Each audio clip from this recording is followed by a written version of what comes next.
Hi everyone, Laszlo Montgomery here, back in Claremont again, and let me say, wherever you are in the world, there's no place like home.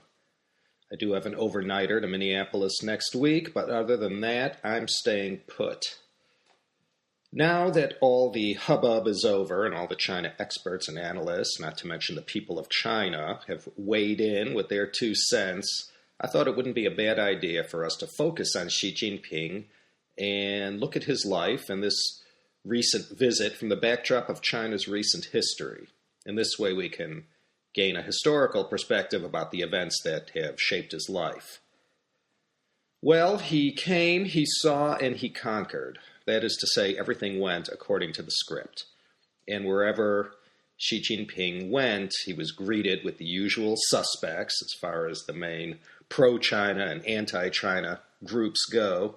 But hey, this is all old hat for China, and they are expert at working around these problems. And everyone in the PRC, your leader did fine. Most of the Weibo's I've read have also given Xi Jinping the thumbs up. These visits by China's leaders are so risky these days. In this day and age, especially where Mr. Xi was going, the kind of spontaneous moments that could happen these days, that could be caught on camera or video, and in an internet instant, there can be 100,000 tweets and 10 million Weibo's spreading the embarrassing moment around. But he got out alive and didn't get splattered with any mud that I know of. He's a handsome guy. Yeah, I'll call him Shuai. A nice, presentable leader. And he speaks beautiful Mandarin. Well, relatively speaking, of course. When I watch those old videos of Deng Xiaoping and Chairman Mao giving speeches, they're not even speaking Mandarin. Mao is speaking his Shaoshan version of the Hunan dialect, and Deng spoke in the Sichuan dialect. Jiang Zemin, not so easy to understand. Hu Jintao was an improvement. In any case, I'm sure the Lao Baixing had no trouble understanding them. But Xi Jinping, this leader in waiting, I'd even consider his Mandarin suitable for, those language podcasts or CDs. He's nice and standard. Well, English is not his strength, and with John Huntsman out of the U.S. presidential race, it looks like the leaders of the U.S. and China, whoever ends up getting elected, for yet another generation of leaders aren't going to share a common lingua franca that would allow them to, have a cozier relationship. Well, not the end of the world, though. I had too many distractions this week. Let me say that right up front. I got back to the U.S. the day before Valentine's Day, and the next 4 days were a blur, and I will spare you the agonizing details. So I was too distracted to watch his visit in the kind of detail that I wish I could have. If you were glued to your TV sets and news feeds and watched every detail, then this podcast on Xi Jinping might be old hat. Unless there's some cataclysmic upheaval at the very top of the party, which, given the recent turn of events in Chongqing and Chengdu, I guess anything's possible, but barring the unexpected and improbable, come March of 2013, Xi Jinping will become the next president of China. As we'll see in this podcast, he's got the perfect background, and besides that, the two main factions at the pinnacle of power in China, the Jiang Zemin faction, the Hu Jintao faction, they both agreed on Xi. One thing to know about Mr. Xi, and this was not true of the current president Hu Jintao and his predecessor Jiang Zemin, Xi Jinping is CCP royalty in China. If you were related to the first generation of leaders, Chairman Mao, Zhou Enlai, Zhu De, those guys, you were a blue blood and true CCP royalty. I guess Li Peng was an example, being the adopted son of Zhou Enlai, so when he became premier, he was of that most elite of the CCP. Well, so is Xi Jinping. Now, he wasn't related to anyone of the first generation, but his dad, Xi Zhongxun, was a major mover and shaker of the second generation, the generation of Deng Xiaoping. And it was Xi Zhongxun, who you recall from the 8-part Deng Xiaoping episode, who played a leading role in the development of the special economic zones, particularly in Shenzhen. Xi Zhongxun was an erstwhile ally of Deng, and we'll see in a moment the good and bad of that. It was Xi Zhongxun whose home and whose power base was in Shanxi province, and he was among those present who welcomed Chairman Mao and the other leaders at the conclusion of the Long March in Yan'an. So he went way back. Xi Zhongxun was a deputy premier during the Great Leap Forward years and governor of Guangdong province during the critical years of 1979, 80, 81. Two of his protégés are the current president and premier of China, Hu Jintao and Wen Jiabao. But for the 16 years from 1962 to 1978, he was in political disgrace. You all remember Kang Sheng, the evil watchdog of Chairman Mao. In 1962, when Xi ran afoul of Mao, the great helmsman gave Kang Sheng the scent of Xi Zhongxun and turned Kang loose right before the 10th plenum. And as always, the sinister Kang Sheng did his job well, and that was it for Vice Premier Xi. And Xi Zhongxun and his whole family, including the subject of today's episode, Xi Jinping, their fortunes took a turn for the worse. The whole family, for better or for worse, was tied to their famous father. Those were 16 years in political oblivion, 1962 to 1968. And they helped shape Xi Jinping, as I suppose they would have shaped anyone in that situation.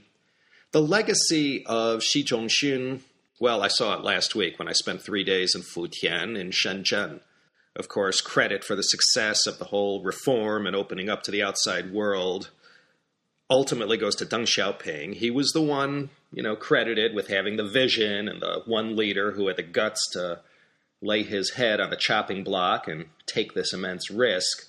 But like all the greatest leaders, Deng had to have a gang to carry out his big ideas and make them happen. He didn't do this by himself. And for the development of Guangdong province and the setting up of the SCZs there, Deng's man was Xi Zhongxun, who he brought back from oblivion, and Xi did a great job. And people in Guangdong never forgot this guy, and just as they honor him up in his native Shanxi, he's also one of the heroes down in Guangdong, and certainly in the SEZ of Shenzhen.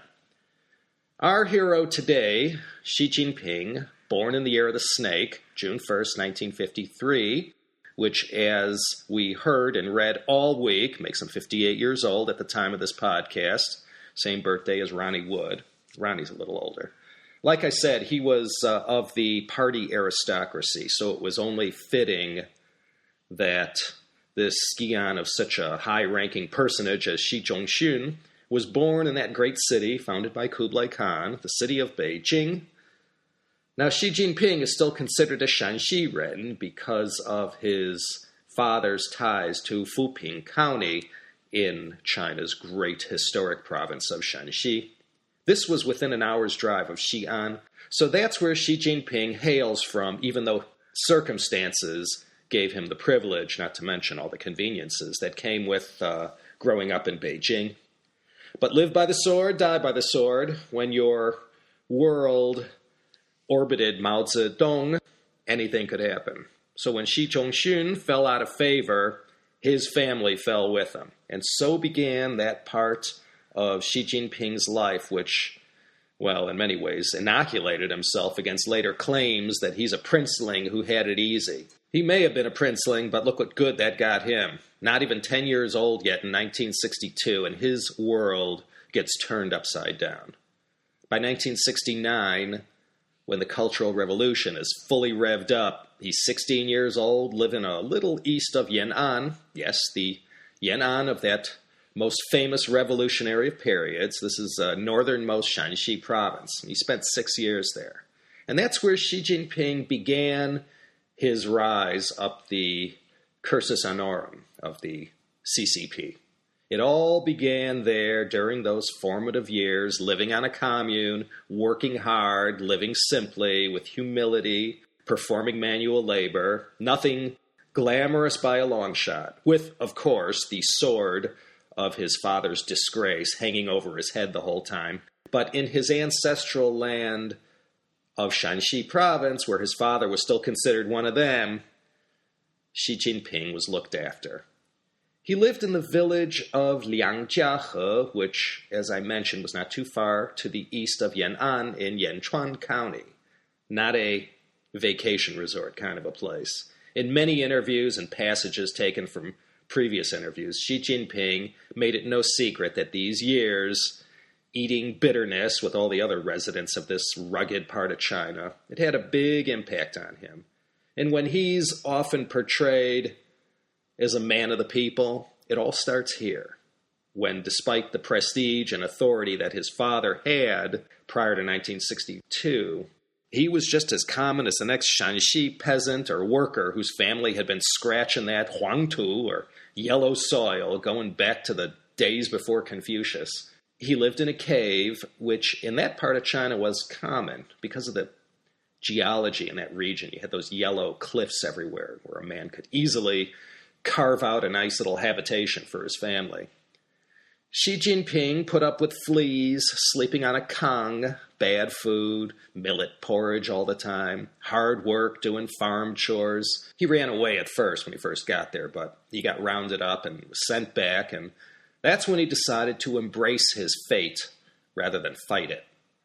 So despite being banished to the wilderness, he embraces the very CCP, the very Communist Party that took him as a young lad from his comfortable Beijing existence and into this world that he was utterly unfamiliar with, and in such volatile and terrible times. So, what did he do there, and how did he make the best of it? 1971. He's 18 years old. After many failed attempts, he joins the Communist Youth League. This is the logical first step. And then, 1974, he joins the Communist Party. He's 21 years old. He initially got involved in local party politics in Yanchuan, the kind of stuff where you first begin to navigate the oceans of the CCP. Now, he can't help it that he was Xi Zhongxun's son. You can't choose who your parents are. For someone of Xi Jinping's generation who grew up in his circumstances, it wasn't always a good thing to have a top leader as a parent. Now, at this point in 74, when he enters the party, it's not easy to trade on his father's name yet because Xi Zhongxun is still not rehabilitated. So to some extent, at the outset, Xi Jinping has to find his own way. The next year, in 1975, he gets some fringe benefits from being a member of the party and starts a 4-year program at Tsinghua University. And there he famously studies chemical engineering.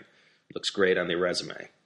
Tsinghua, to those who are not familiar, is one of the 3 most preeminent universities in all of China, Peking U and Fudan being the others. It's like MIT, Yale, and Harvard, not only because of the prestige enjoyed by the quality of the academics there, but also for producing a hefty concentration of graduates who still today go on and make something of their lives or go shake the world in some way.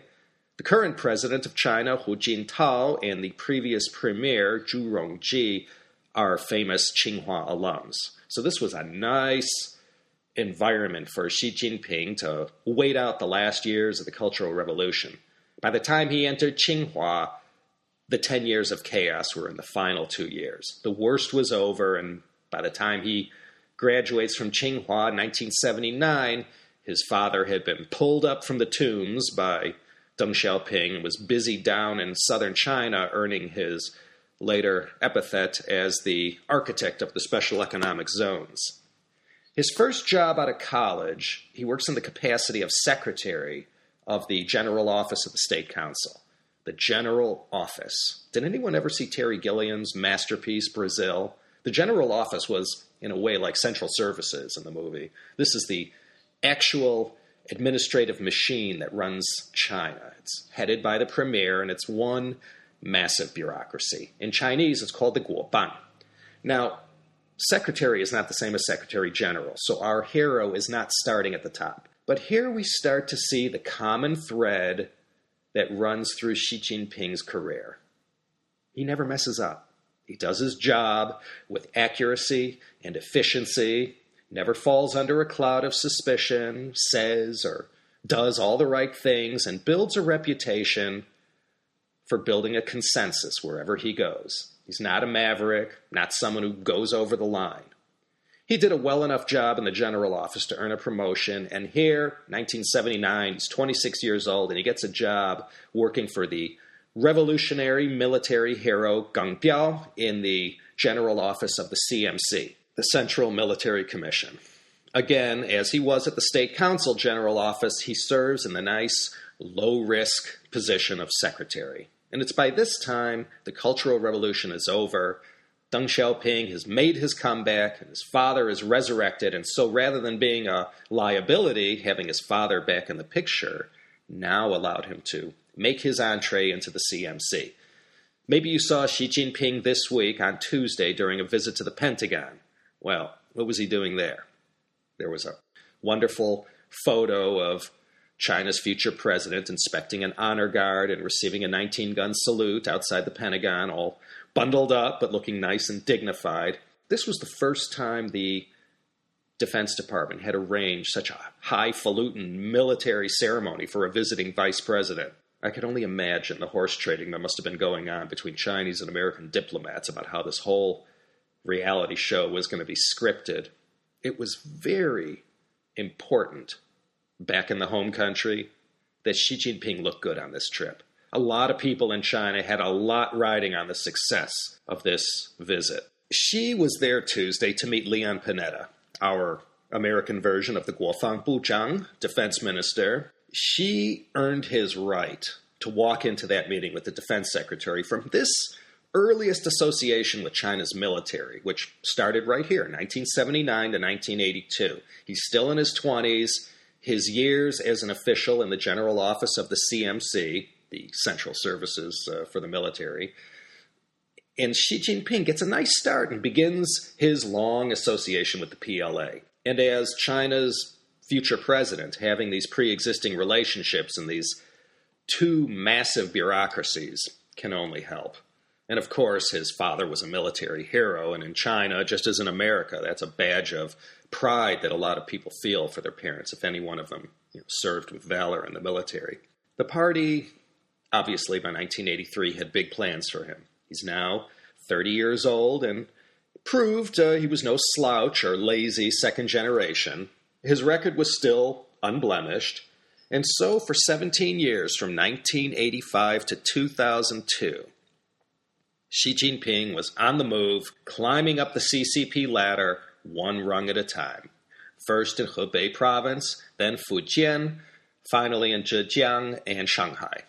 Now, this doesn't mean to say he wasn't ever in Beijing. He was probably taking the red-eye flight all the time, back and forth from wherever he was based. Remember, Xiamen in Fujian at this time is a special economic zone. He's on the standing committee of the party offices in Xiamen and was starting to become somebody. Xi was certainly rising fast in booming Fujian province, and he served there in a number of positions, a deputy mayor of Xiamen and then in the military. Xi Jinping's Fujian adventure is what made him. Besides executive authority and party affairs, he was knee-deep in the other things that came along with a leadership position in Fujian. There was the whole economic side of Fujian, and there was also the matter of Fujian's neighbor across the strait. So Xi Jinping got very closely involved in China-Taiwan relations, and boy, you really had to tread carefully where that was concerned. But he walked away from his whole Fujian experience very much enriched. In 1985, Xi is now 32, and this was the year he also made his now famous trip to Muscatine, Iowa, little town right on the border with my home state of Illinois. The press covered this little sideshow quite a bit this week when 27 years later, Xi returned to visit the home of the Land family, the first Americans he had ever come to know, and glad they gave him a good impression. This was during his closing days in Hebei when he was visiting the U.S. as part of some Hebei, Iowa sister state exchange. And he famously stayed down the street from the Lands at the Dvorak's, sleeping in their son's bedroom that was all decked out with Star Trek decorations and paraphernalia. 2002 was a pivotal year for Xi Jinping. Xi really makes it to the big top when in 2002, he's elected to the 16th Central Committee of the party and also made governor of Zhejiang province, which I dare to call the California of China, only because of the size of their economy, strategic importance to the country, and the particular industriousness of the Zhejiang people. This was a very important posting. So 2002 to 2007, he was in Zhejiang and Shanghai, and he's also a Central Committee member. In September 2006, some of you might recall the city of Shanghai had one of those famous high-profile corruption scandals that saw the untouchable Chen Liangyu, mayor and later party secretary of Shanghai, jailed on a number of pretty serious charges. Although the party did their utmost to sweep this whole affair under the rug quietly, any China watcher knows what happened. And it's these kinds of things that have a particularly bad smell to them. So Chen Liangyu was booted out of the top spot in Shanghai, and in his place, at least until the dust settled, was put Xi Jinping. It was a brief tenure as Shanghai party boss in 2007, but that really fast-tracked Xi Jinping to the epidermis of the party hierarchy. That was a pretty big upheaval there, and by the time Xi left the post and handed things off to Xi Zhongxun, what can I say? The patient was stabilized. And in 2007, after a job well done in Shanghai, he also makes it to the 17th Central Committee to the party, one of the lucky 350 or so. When 2010 rolled around, he had served long enough in his capacity as a PLA political officer that when he was made a vice chairman of the Central Military Commission, nobody could say he didn't, work his way up to the top, or almost the top. That vice chairmanship of the CMC was no ceremonial position. He had a real power base there, and actual experience and relationships developed over half his career. And as we all know, this 17th Central Committee of the Chinese Communist Party is the current reigning champ. And it will be all finalized this year in October, presumably, who will be the lineup to the 18th Central Committee. Who will be in the Politburo, and drumroll maestro, who will comprise the final 9, the Standing Committee? The suspense is killing me. In March 2013, after the 12th National People's Congress, that's when Xi Jinping will actually take office as state president. And if all goes according to the master plan, he's going to be the core of the party until 2023-2024. For the time being, among other things, Xi is vice president of the state.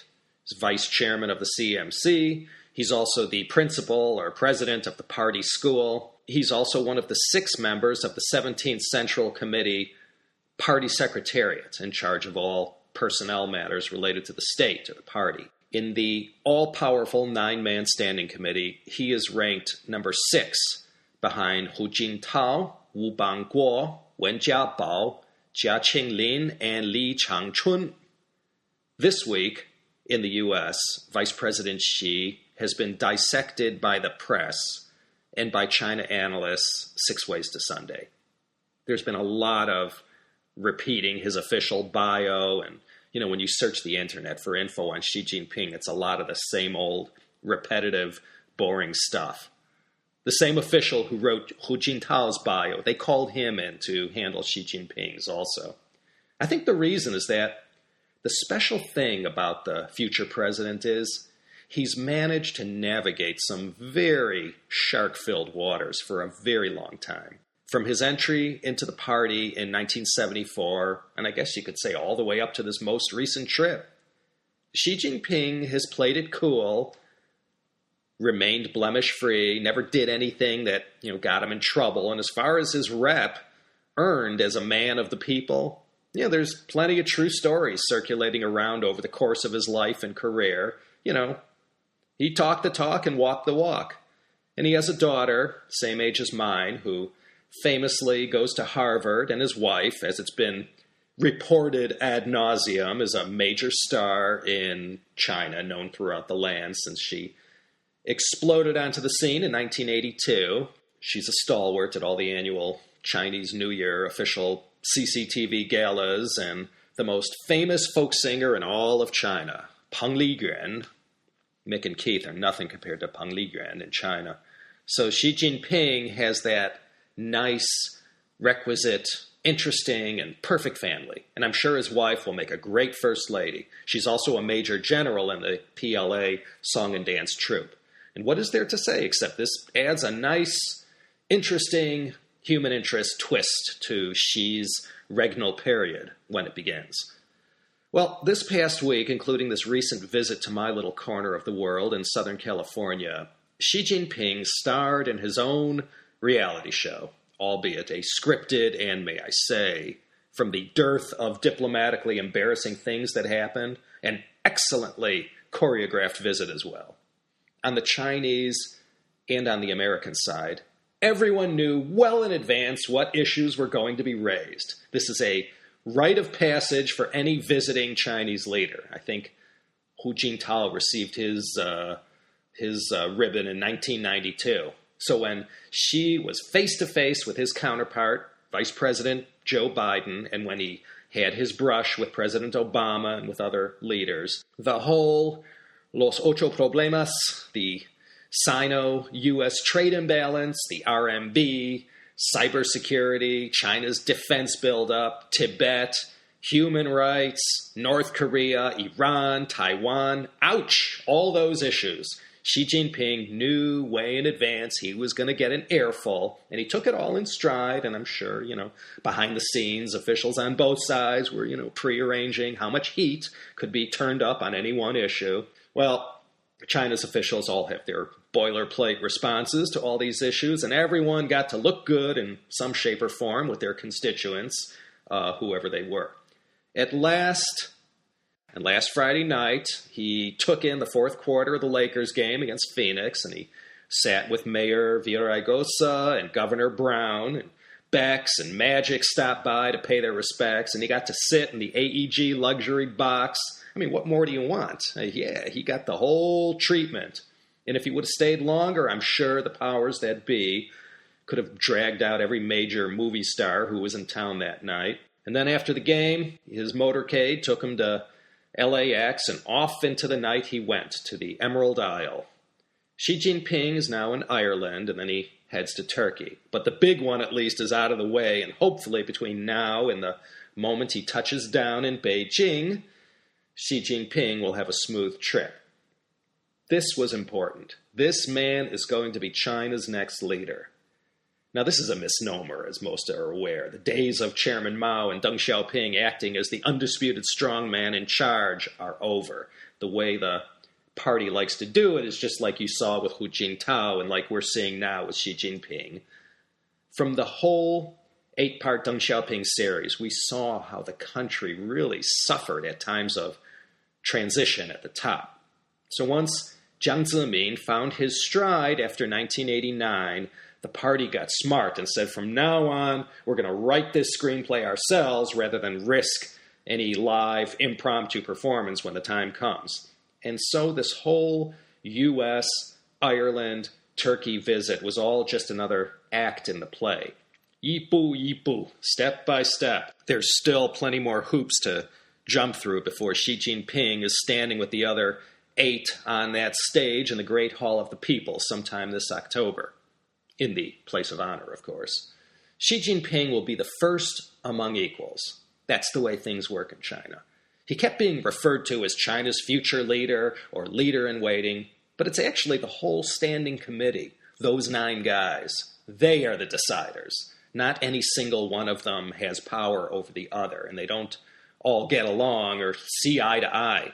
I liken them to the U.S. Supreme Court justices. Everything is consensus with those guys, and if there's anything Xi Jinping must be an expert in by now, it's in building relationships and achieving things through consensus. And so today we looked at this man, Xi Jinping, and sort of overlaid his career on top of the history timeline that is the PRC. He was born just shy of 4 years after liberation, 1949. He was the son of a historic person who has made it into the history books, not only for his military exploits, but also for his work in the political and economic arena as well. Xi Jinping was only a small boy when Mao began stirring things up in the late 50s with all his zany ideas. And privilege allowed him to survive the Great Leap Forward and the subsequent famine, but being born in the early to mid-1950s like he was, Xi Jinping, like millions and millions of others, was the perfect age to get caught up in the worst of the Cultural Revolution. They were uprooted from their middle schools and high schools, and everything was shut down, and off to the countryside all these students went, and no school anymore. And Xi Jinping, well, he was lucky, but most weren't. And being uprooted like they were, it was difficult to bounce back from, this Russification campaign. People's lives were ruined to this day. There's no question that his father's connections were able to grease the wheels and make his road easier after 1978. But we all know it's one thing to get into positions of authority. It's another thing to actually have talent and ability. And no need to go into too much detail about all the abuses that go on once people are put into positions of power and authority. So as China opened up in the 1980s, when the whole Deng Xiaoping thing happened in full force, and into the 90s when China was just about to go into afterburner, Xi Jinping was part of that machinery, playing his part, low-key, incorruptible, effective, and a team player. And he never got caught being drunk or disorderly, taking backhanders from corrupt businessmen, or doing anything inappropriate. So, is this all a good thing or a bad thing? What was the whole takeaway from this visit of Vice President Xi? No one knows, I guess. Didn't come to negotiate any treaties or anything like that. For years, everyone in the government, in the press here, and in business, everyone sort of knew who he was, and if they couldn't pronounce his name, at least they read his bio. But this week was all about getting to know Xi Jinping a little more, see him up close, what he looked like, how he acted. As the J.K. Simmons character says to Palmer at the end of Burn After Reading, "What have we learned here?" I don't think anyone knows.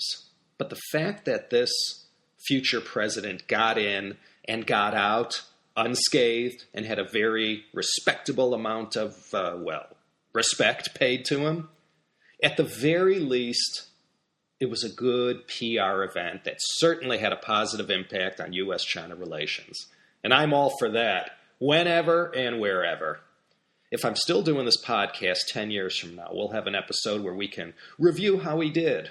If any of you haven't caught the latest Melvin Bragg In Our Time podcast, stop everything you're doing and go download that one right now. This show features the Anlushan Rebellion, and one of the three experts on the program this time is the very Francis Wood, whose book I featured in that previous Silk Road podcast, number 73. Listen for yourselves, everyone, what a real China expert sounds like. She's the lead curator of Chinese at the British Library, and it's a shame Dr. Wood herself doesn't have the time to bring you weekly China history podcasts. So instead, you're stuck with the great imposter, Laszlo Montgomery. Anyways, that's my 2 cents. This is Laszlo Montgomery on behalf of everyone here at the China History Podcast, wishing you all the very best. Join us next week for another exciting episode of the China History Podcast.